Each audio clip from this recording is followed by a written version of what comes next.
Olá pessoal, aqui é Leonardo Montes, trazendo mais uma reflexão, hoje dia 20 de setembro de 2019, e hoje nós vamos para mais um estudo de caso, cujo título é Técnica de Obsessão pelo Ciúme. Se você quiser ouvir outras reflexões, acesse youtube.com/Voz Espiritualista. Muito bem, o tema de hoje será a leitura do capítulo 16, chamado Encantamento Pernicioso, do livro Libertação, pelo Espírito André Luiz, através de Chico Xavier. Eu considero este capítulo fenomenal. Primeiro, porque mostra uma técnica de obsessão através do ciúme que uma médium sentia e, ao mesmo tempo, nos faz refletir sobre aquilo que os guias frequentemente nos falam a respeito dos cuidados que nós temos que ter com as nossas brechas, porque o caso presente será através do ciúme, mas poderia ser através de qualquer outra brecha moral. Portanto, eu sugiro que todos os médiuns escutem com muita atenção este caso, porque ele é muito importante para o nosso conhecimento espiritual. Então, livro Libertação, capítulo 16, Encantamento Pernicioso. Finda a reunião, reparei que a médium Dona Isaura Silva apresentava sensível transfiguração. Enquanto perduravam os trabalhos, mostrava radiações brilhantes em derredor do cérebro, oferecendo simpático ambiente pessoal. Entretanto, encerrada que foi a sessão, cercou-se de emissões de substância fluídica cinzento-escura, qual se houvesse repentinamente apagado em torno dela alguma lâmpada invisível. Impressionado, dirigi-me a Sidônio com natural indagação, ao que ele me respondeu atencioso. A pobrezinha encontra-se debaixo de verdadeira tempestade de fluidos malignos, que lhes vão sendo desfechados por entidades menos esclarecidas, com as quais se sintonizou inadvertidamente pelos fios negros do ciúme.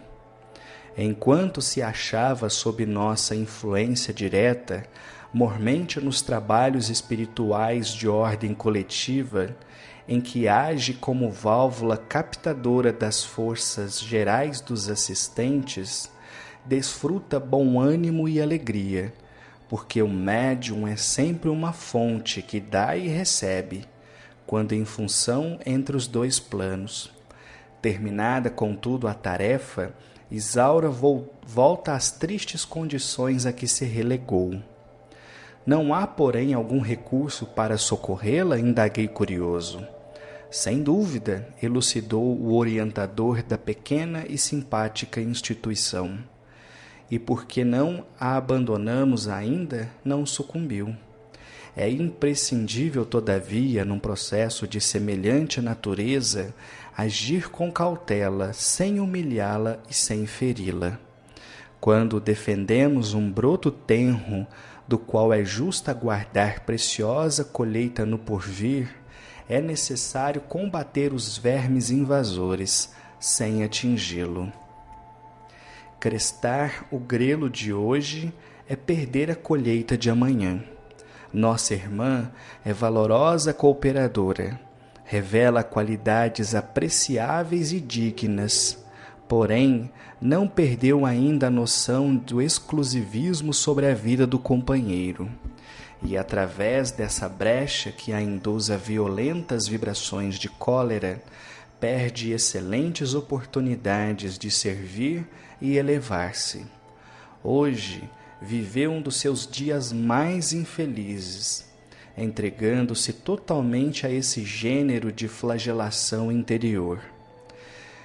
reclamamo-nos concurso ativo nesta noite, pois cada servo acordado para o bem, quando se projeta em determinada faixa de vibrações inferiores durante o dia, marca quase sempre uma entrevista pessoal para a noite, com os seres e as forças que a povoam.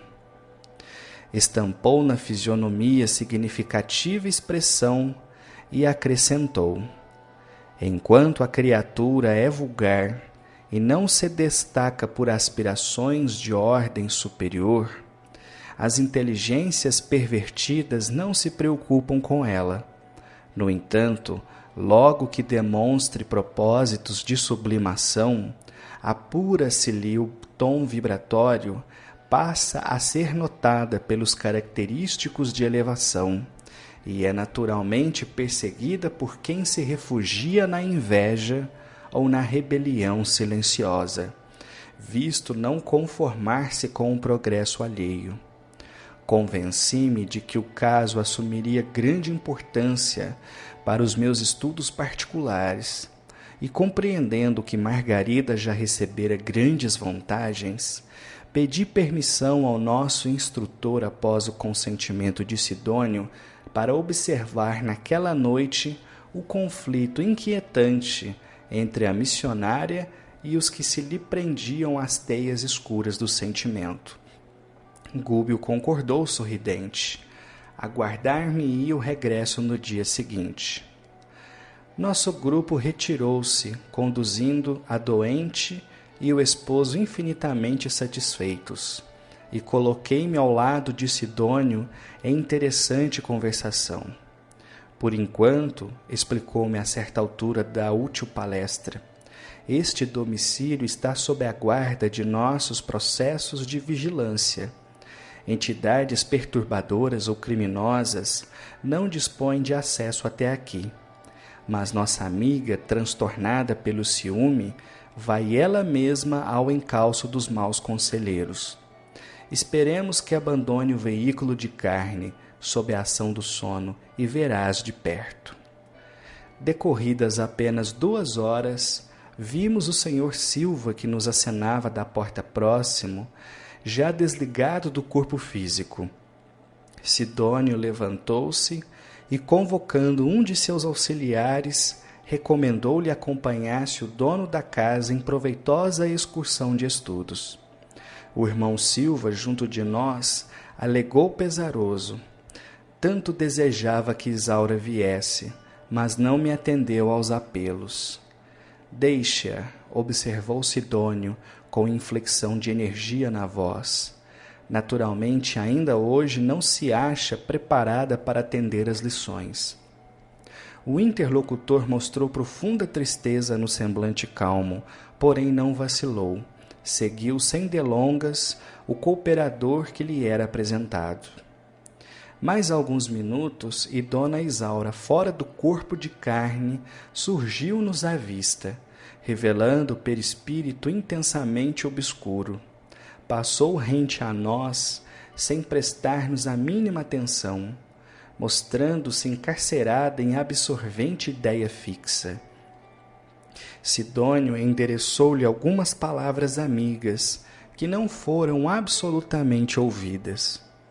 Tentou o amigo tocá-la com a destra luminosa, mas a médium precipitou-se em desabalada carreira, deixando-nos a perceber que nossa aproximação lhe constituía, naqueles instantes, aflitiva tortura. Encontrava-se incapaz de assinalar-nos a presença. Entretanto, percebia-nos instintivamente as vibrações mentais e demonstrava temer o contato espiritual conosco. O benfeitor explicou-me que poderia constrangê-la a ouvir-nos, obrigando-a a submeter-se sem reservas à nossa influência. No entanto, semelhante atitude de nosso lado implicaria a supressão indébita das possibilidades educativas. Isaura, no fundo, era senhora do próprio destino e, na experiência íntima, dispunha do direito de errar para melhor aprender. o mais acertado caminho de defesa da própria felicidade. Ali estava, a fim de ajudá-la quanto possível na preservação das forças físicas, mas não para algemá-la a atitudes com que ainda não pudesse concordar espontaneamente, nem mesmo em nome do bem, que não reclama escravos em sua ação, e sim servidores livres, contentes e otimistas. Com grande surpresa para mim, o prestimoso guardião continuou explicando que aquela senhora efetivamente detinha extensas possibilidades no serviço aos semelhantes. Caso quisesse perdê-las temporariamente, outro recurso não nos cabia senão o de entregá-la à corrente da própria vontade, até que um dia conseguisse ela própria despertar em plano de compreensão mais alta. Sabia a saciedade que o marido não lhe era propriedade exclusiva, que o ciúme tresloucado só poderia conduzi-la a perigosa situação espiritual. Não ignorava que a palavra do mestre exortava os aprendizes ao perdão e ao amor para que os companheiros mais infelizes não se projetassem nos despenhadeiros fundos da estrada. Entretanto, se os seus desígnios se demorassem na linha contrária ao roteiro que o plano superior lhe havia traçado, só nos restaria deixá-la circunscrita aos círculos da mente em desânimo ou em desespero, a fim de que o tempo lhe ensinasse o reajustamento próprio. Depois de pacientes elucidações, Sidônio concluiu num sorriso melancólico: educação não vem por imposição. Cada espírito deverá a si mesmo a ascensão sublime ou a queda deplorável. A esse tempo, acompanhávamos a senhora Silva, fora do corpo de carne, a fugir de seu domicílio para a via pública. Estugou o passo até encontrar velha casa desabitada, a cuja sombra se lhe depararam dois malfeitores desencarnados, inimigos sagazes do serviço de libertação espiritual, de que se converter em devotada servidora. É evidente que a esperavam com o propósito deliberado de intoxicar-lhe o pensamento. Abeiraram-se dela, amistosos e macios, sem se aperceberem da nossa presença.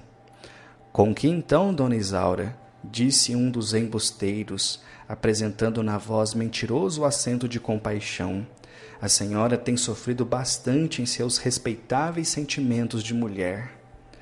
Ah, meu amigo, clamou a interpelada, visivelmente satisfeita por encontrar alguém que se lhe associasse às dores imaginárias e infantis.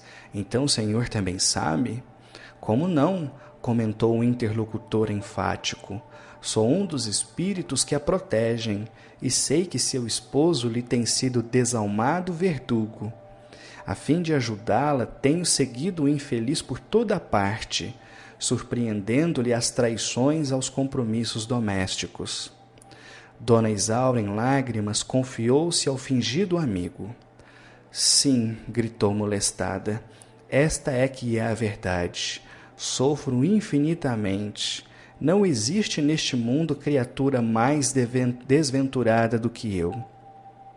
Reconheço, acentuou o loquaz perseguidor, reconheço a extensão de seus padecimentos morais. Vejo-lhe o esforço e o sacrifício, e não ignoro que o seu marido eleva a voz nas preces, através das sessões habituais, para simplesmente acobertar as próprias culpas. Por vezes, em plena oração, entrega-se a pensamentos de lascívia, fixando senhoras que lhe frequentam o lar. Envolvendo a médio imprevidente na melifluidade das frases, aduzia: é um absurdo, dói-me vê-la algemada a um patife mascarado de apóstolo. É isto mesmo, confirmava a pobre senhora, qual se fora andorinha delicada, portadora de importante mensagem, repentinamente presa num tabuleiro de mel. Estou rodeada de gente desonesta, nunca sofri tanto. Indicando o quadro triste, Sidônio informou-me. Antes de tudo, os agentes da desarmonia perturbam-lhe os sentimentos de mulher, para em seguida lhe aniquilarem as possibilidades de missionária. O ciúme e o egoísmo constituem portas fáceis de acesso à obsessão arrasadora do bem. Pelo exclusivismo afetivo, a médium nessa conversação já se ligou mentalmente aos ardilosos adversários de seus compromissos sublimes. Deixando transparecer imensa tristeza, acrescentou: repara. O inteligente obsessor abraçou a senhora parcialmente desligada do corpo físico e prosseguiu. Dona Isaura, acredite que somos seus amigos leais. E os protetores verdadeiros são aqueles que, como nós, lhe conhecem os padecimentos ocultos. Não é justo que se submeta às arbitrariedades do marido infiel. Abstenha-se de receber-lhe o séquito de companheiros hipócritas, interessados em orações coletivas que mais se assemelham a palhaçadas inúteis. É um perigo entregar-se a práticas mediúnicas, qual vem fazendo em companhia de gente dessa espécie. Tome cuidado.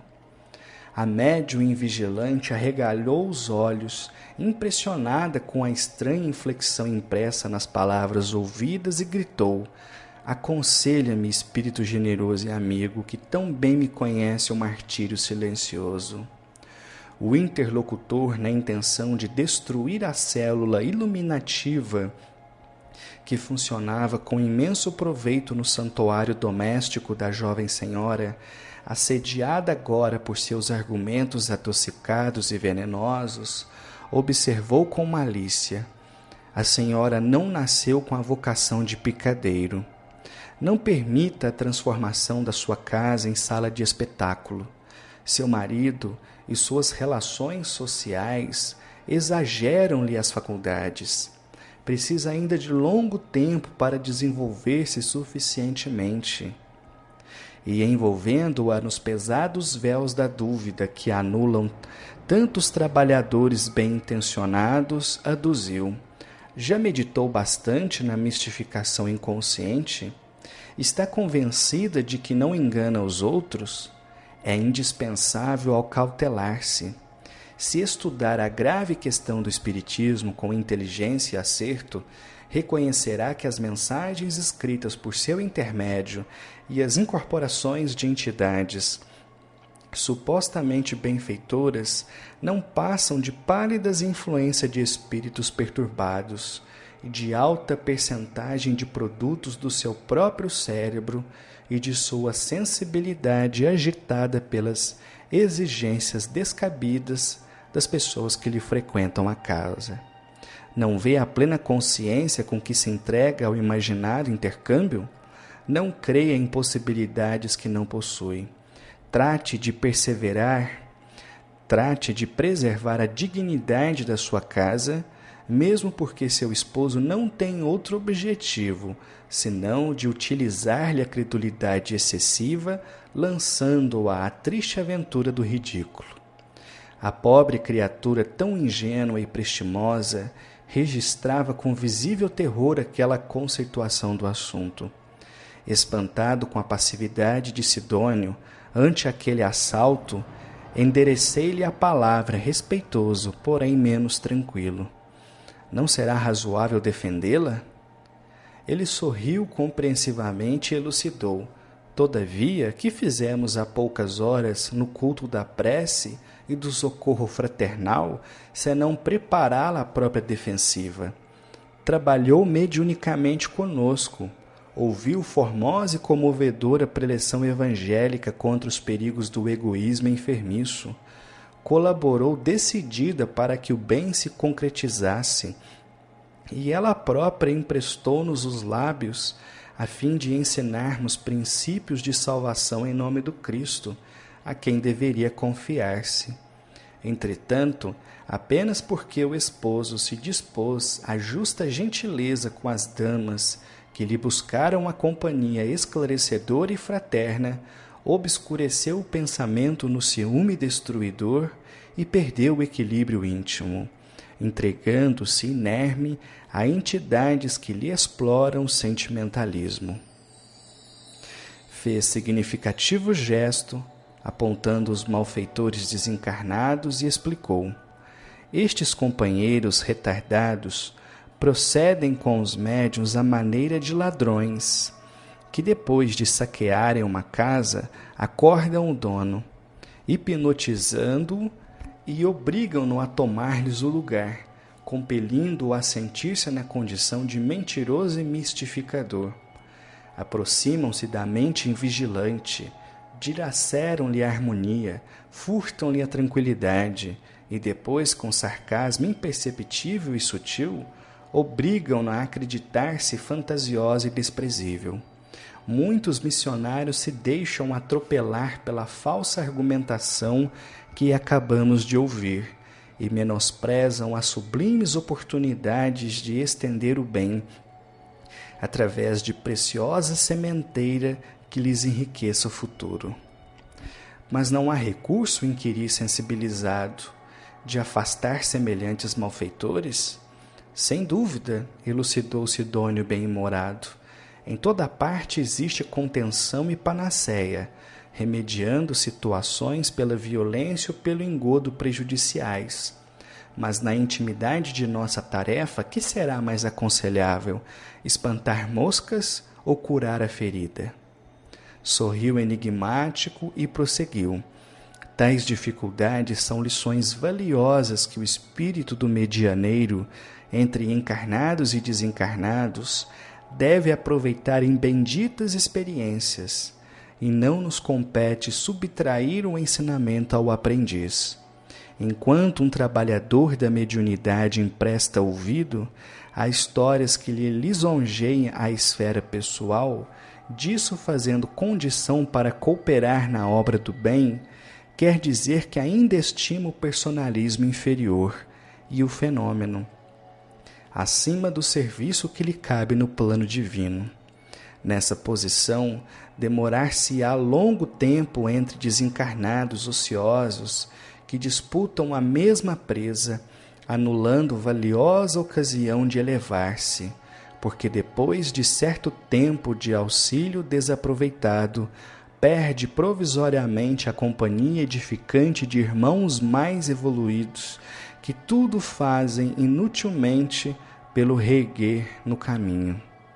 Então cai vibratoriamente no nível moral a que se ajusta, convive com as entidades cujo contato prefere e acorda mais tarde, verificando as horas preciosas que desprezou.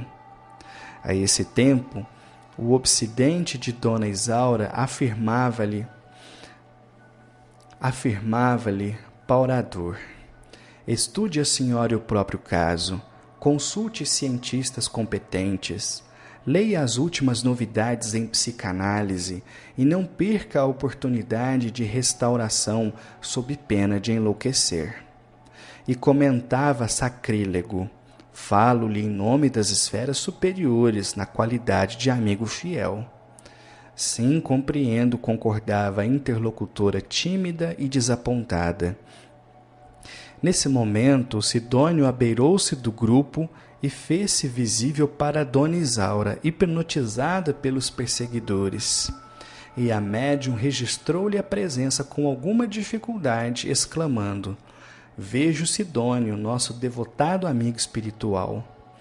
O verboso obsessor, que de maneira alguma percebia a nossa vizinhança, em virtude do baixo padrão emocional em que se mantinha, zombou franco: nada disso, a senhora nada vê, é pura ilusão. Abandone o vício mental para furtar-se a maiores desequilíbrios. Sidônio voltou algo triste e informou sem rebuços: desde o instante em que Isaura se projetou na zona sombria do ciúme, tem a matéria mental em posição difícil e não se acha em condições de compreender-me, mas poderemos socorrê-la de outro modo. Em volitação rápida, no que foi seguido por mim, encontrou o marido da medianeira numa reunião instrutiva, junto de vários amigos espirituais, e recomendou-lhe tomar o corpo físico sem perda de tempo, a fim de auxiliar a esposa em dificuldade. O irmão Silva não hesitou. Em breve regressava à câmara conjugal, reapossando-se do veículo denso. O corpo da senhora, ao lado dele, arfava em reiteradas contorções, acorrentado a indizível pesadelo. Dócil à influenciação de Sidônio, procurou despertá-la, sacudindo-lhe o busto delicadamente. Isaura, em copioso pranto, retornou ao campo carnal sem detença, abrindo os olhos assustadiços. Oh, como sou infeliz! Brandou angustiada, estou sozinha.